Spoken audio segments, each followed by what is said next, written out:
On repart les amis et on repart avec... Et Brigitte, vous devez avoir l'habitude, mais certains vont hurler au sacrilège. Oui, parce qu'on est en France. On n'a pas le droit. Du vin en canette. Exactement. J'ai osé. Vous êtes... Alors, d'abord, pour calmer tout le monde, économiste merveilleux qui emploie ce terme, vous avez tous les parchemins, c'est-à-dire que vous êtes sommelière. Oui, je suis sommelière œnologue et passionnée de vin depuis l'âge de 15 ans. C'est votre métier, c'est votre parcours. Voilà, faut pas raconter d'histoire. Racontez-moi la démarche. Eh bien, la démarche était vraiment de faire découvrir une nouvelle expérience de dégustation dans un mode dégustation, donc format 25 centilitres, c'était parfait pour moi, c'était 2 verres de vin, donc en mode raisonné aussi. J'ai choisi la canette, pourquoi ? Parce que la canette est éco-responsable, elle est totalement recyclable à 100%. Aluminium, mais qui a un film à l'intérieur spécial pour le vin qui recouvre, en fait, où le vin n'a pas du tout de contact avec l'alu. Donc, ce qui permet de ne pas avoir du tout de goût, parce que comprenez bien qu'en étant sommelière, si jamais le vin avait eu un seul goût avec l'aluminium, évidemment, je ne l'aurais pas fait. Donc le vin, ça n'altère pas le goût du vin. Mais est-ce qu'il a du goût ? Je suis même pas sûr. C'est-à-dire, parce qu'au départ de votre démarche, c'est quand même un secteur aujourd'hui qui fait la même chose depuis quoi ? Depuis 4 siècles 3 siècles ? On met du vin en bouteille et puis poum, un bouchon de liège dessus et alors, on nous a fait croire... On a fait du bib, c'est pas... oui, c'est pas beaucoup innovant. Alors le bib fonctionne très bien, c'est quelque chose qu'on ne croyait pas non plus au départ, parce que c'est une poche plastique, tout simplement le bib. Et puis au final, le bib représente plus de 40% des volumes en GD aujourd'hui. Mais ce que je veux dire, Brigitte, c'est que la sommelière que vous êtes... Le verre n'a pas des propriétés exceptionnelles ? Alors si. Moi quand je dis boire du vin en canette, c'est pas boire dans la canette. C'est vraiment quand on apporte une bouteille sur la table, on vous dit pas de boire du vin en bouteille. Là ce que je vous dis, c'est je vous apporte une canette chez vous, mais vous le versez dans le verre quand même, parce que le vin c'est vraiment un produit vivant. C'est pas comme du coca ou comme un soda américain. Il a besoin d'être aéré pour avoir toutes ses propriétés olfactives et gustatives. Donc il faut le verser dans un verre, bien sûr. Il faut le verser dans un verre et puis attendre quelques minutes, c'est ce qui est mieux aussi. Complètement. Tourner un peu, attendre quelques minutes. Exactement, l'aérer, l'oxygéner, complètement. Pour l'oxygéner. Donc, mais globalement, c'est quoi ?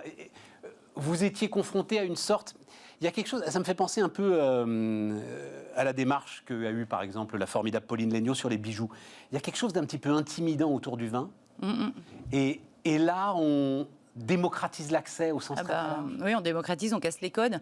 Alors, démocratiser, sachez que la canette est démocratisée dans tous les pays qui nous entourent. Tous les pays développés, États-Unis, Angleterre, Espagne, Italie.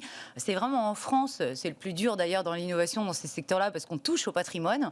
Moi, j'ai voulu y toucher, mais différemment. C'est-à-dire que j'innove dans le contenu et dans le contenant. C'est-à-dire que je vous apporte un petit format, mais je vous apporte beaucoup de vidéos derrière. C'est-à-dire que j'ai 12 minutes de vidéos.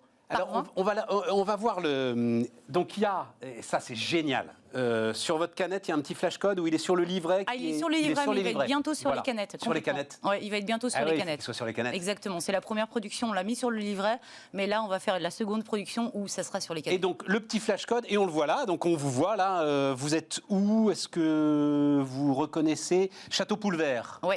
Voilà, donc on est où ? On est dans le Languedoc, c'est ça Alors ça, non, c'est la toute première vidéo que j'avais tournée cet été. C'est pas les vidéos de la boxe. Faut que vous alliez... Je l'ai vu Non, mais je l'ai trouvé sur votre site. Mais c'est un peu la même histoire, en fait. Oui, c'est un peu la même histoire, parce que les vidéos sont beaucoup plus tournées professionnelles, avec du drone. Là, c'était un stabilisateur. Maintenant, les nouvelles vidéos, on a vraiment un drone, on a une équipe de tournage qui est avec moi. Non, mais qu'est-ce que vous faites ? Il faut raconter. C'est de la storytelling, ça veut dire que je vais transmettre les valeurs du vigneron. Il va nous parler de son histoire, il va nous donner ses valeurs, comment il travaille au domaine. Et donc, je l'interview, en fait, complètement. Je suis la chef d'entreprise qui crée, mais en même temps, je suis celui qui fait le lien entre le producteur et le consommateur. Tout à fait. Et puis derrière, il y a une autre vidéo où je suis avec un chef de cuisine, où moi, je déguste le vin, j'en parle avec des termes simples, et le cuisinier nous fait une recette en accord avec ce vin-là. Donc, on peut les trouver sur YouTube, on peut les trouver sur notre site larobeduvin.com aussi, toutes ces vidéos-là en accès. Mais c'est assez formidable, parce que, en fait, vous redonnez... Cet aspect, donc que certains vont qualifier de sacrilège, mais on va y venir, parce que je veux savoir quand même quels ont été vos premiers rapports avec les vignerons. Mais en fait, c'est tout le contraire. Complètement. C'est-à-dire que on va être pour le coup en harmonie avec l'ensemble de ceux qui ont fait ce produit merveilleux finalement. Mais oui, parce qu'en fait, la filière vitivinicole, il y a la bouteille, il y a le bib. Aujourd'hui, la canette n'est pas démocratisée en France, mais c'est une autre destination. Moi, je m'en suis servi pour du format de découverte, mais c'est un format aussi, on va les vendre bientôt par 12 et 24. C'est un format nomade qui permet, voilà, un pique-nique, bateau, sortie, qui permet d'être emporté. C'est léger, c'est incassable. Pas besoin de tire-bouchon pour l'ouvrir. Et ça a une dose raisonnée. Donc, oui, alors c'est là où vous dites, ça permet une consommation raisonnée. c'est 2 verres de vin, ouais. Ouais, si on n'en boit qu'une. Exactement. Bah non, mais c'est pas vrai, Brigitte. Ça permet pas une consommation Si on boit les raisonnée. 3 d'un coup, ça fait une bouteille. C'est pareil. Non, mais comme vous dites, c'est nomade, c'est facile, c'est. Moi, j'ai rien contre ça. De toute façon, c'est aux gens de se responsabiliser. Exactement. Mais c'est pas vrai qu'un format va faire qu'on va moins boire. Non, c'est pas pour moins boire, c'est pour découvrir. Ça veut dire que aujourd'hui, si je vous amène une box chez vous et que vous aimez pas forcément ce vin-là, bah, au moins vous avez eu que 2 verres de vin, vous n'avez pas eu une bouteille entière. Ça permet vraiment, et puis c'est neutre en taxe carbone. Quand ça arrive chez vous, vous savez que c'est un contenant qui n'a pas pris beaucoup d'énergie, qui n'a pas été beaucoup taxé, qui est recyclable à 100%. Ouais. Donc c'était vraiment le format idéal pour moi pour la découverte, ouais. Pour amener les gens vers le 75 demain.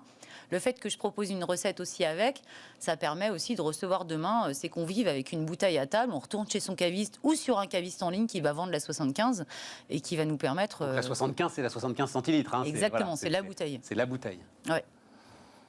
Ah oui, vous le voyez comme une... Mais vous dites ça pour rassurer tout le monde, tous les vignerons. Vous ne le voyez pas comme un mode de consommation en soi? Eh bien oui et non. En fait, je le vois pour un mode de consommation et découverte, ça dépend. Parce qu'on a des gens qui... par exemple, qui vivent tout seuls. Aujourd'hui, on a plus de 40% de la population qui vit seule. Ouais. Donc, quand on vit seul dans la semaine, on se culpabilise un petit peu d'ouvrir sa bouteille. Donc, au moins, là, on se culpabilisera un petit peu moins. Vous culpabilisez pas, il n'y a pas de problème. Et pour la découverte, parce qu'aujourd'hui, si on veut découvrir un vin, une bouteille, ça fait 6 verres. Donc, on est sûr que là, 2 verres au moins, même si on n'aime pas le vin. Voilà, c'est des vins de qualité qui sont de vignerons indépendants ou de caves coopératives. J'ai du Vouvray, Val-de-Loire, entre les mains. Complètement. Vous avez une cave coopérative entre les mains, la cave coopérative des vins de Vouvray. C'est un regroupement de vignerons. Donc, du vin bio exactement. Donc, dans les box. Donc, l'idée, c'est que tous les 2 mois, on a une nouvelle box par abonnement. Et c'est des vins certifiés, donc soit bio. J'ai voulu mettre aussi pour le rosé la certification HVE, haute valeur environnementale, parce que c'est souvent la marche que les vignerons franchissent avant la culture biologique. Bon, mais alors comment ils vous ont... Il nous reste 2 minutes... Brigitte, comment ils vous ont accueilli? Parce que j'imagine qu'au début, les vignerons... Ah ouais. Alors au début, ils m'ont pris pour une folle. Ils m'ont dit, mais Brigitte, on est en France. Et puis ils vous ont lâché les chiens, non? Mais sors d'ici, c'est pas possible. Mon activité en premier, donc pendant la crise, on a eu une année où moi, je venais de me lancer dans la collerette sommelier. C'est une collerette qui, en un coup d'œil, va indiquer les accords mets vins, la typicité du vin, avec des visuels. Et de là, c'était des vignerons qui travaillaient déjà avec moi et qui me faisaient donc déjà confiance. Ouais. Et quand je suis arrivée avec la canette, bon, évidemment, au début, ils m'ont pris pour une folle. Ils m'ont dit, mais Brigitte, on est en France, ça va pas du tout le faire. Et puis après, avec mes réflexions, ils se sont dit, mais pourquoi pas? Puisque oui, c'est démocratisé autour de chez nous. C'est un contenant qui a sa place dans le monde vitivinicole, puisque aujourd'hui, il y a des volumes qui permettraient... Ça remplace pas la bouteille. C'est vraiment un... Il y a le bib, il y a la bouteille, il y a la canette. C'est 3 destinations différentes. Et il a sa place aujourd'hui pour écouler des volumes en tant que contenant. Et qui sont pas forcément... Si, qui sont quand même un petit peu liés à des qualités de vin. Oui, alors moi j'ai choisi... Grand vin de garde, il peut quand même pas être ça va être un test. Si, ça va être un test, parce que le Château Guilhem du Rouge, c'est un Languedoc. On est sur un assemblage de Merlot, Cabernet Franc, Cabernet Sauvignon et Malbec. On peut tout à fait le garder plus de 10 ans en bouteille.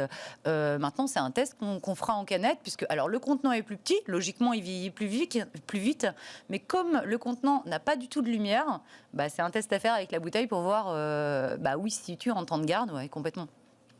Il n'y a pas de raison que ça se garde... Il n'y a pas de raison que ça se garde pas? Non, ça ne prend pas la lumière, ça ne prend pas du tout le goût de la canette, donc je ne vois pas pourquoi ça ne se conserverait pas. Bon.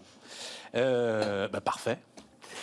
Tout ça, donc c'est parti là, c'est tout récent, hein, c'est ça, tu démarres. C'est tout récent, ouais, le 11 mars, là on a déjà beaucoup de demandes à l'export sur des pays étrangers, parce qu'on le sait, c'est déjà démocratisé, et puis en France, on n'a pas encore misé la com, mais ça y est, ça va y aller cette semaine. Quand même, notre monde du vin, là, merveilleux, français, etc., il faut de toute façon qu'il se bouge. Oui, alors on n'a pas des vignerons... Le monde il continue. Non, mais oui. Complètement. Et voilà. Alors les vignerons sont de moins en moins fermés, ils sont ouverts. Après, ça dépend des régions et ça dépend des mentalités, on va dire. Mais de part du fait d'avoir lancé cette box-là, j'ai beaucoup de vignerons aussi qui sont venus vers moi pour faire du vin en canette à la façon de la robe du vin, quoi. Formidable. Brigitte Després, donc, fondatrice de La Robe du Vin sur Bismart.